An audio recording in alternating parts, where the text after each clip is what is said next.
I started my career history as a young man, trying to get my feelers out. I started at Wendy's, and short-lived job there, as you can imagine, with the tension that was described by Rachel and the gossip.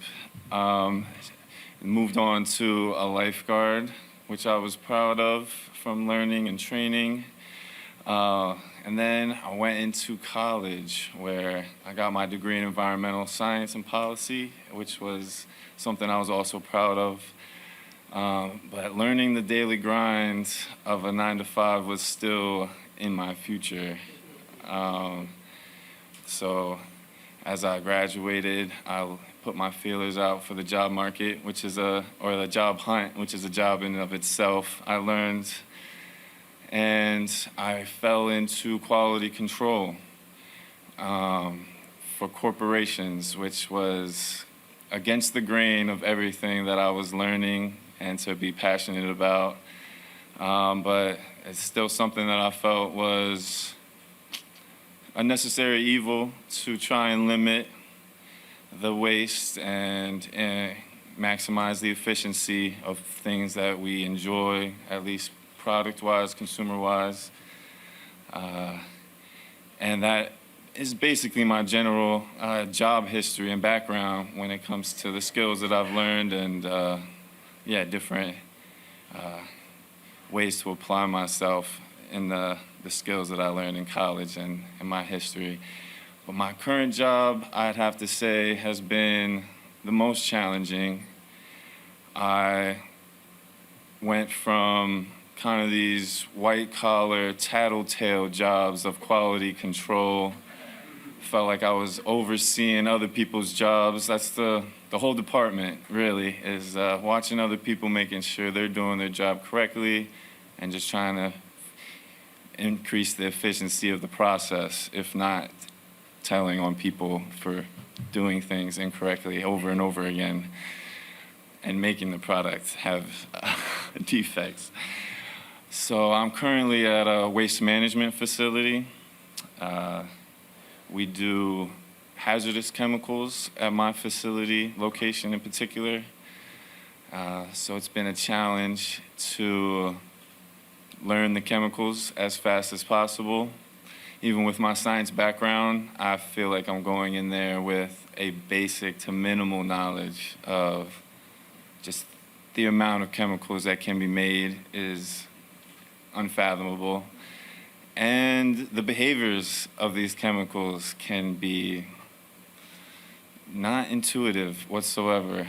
So you have to go in with some humility and with some discipline to always ask your questions and always check in with your coworkers.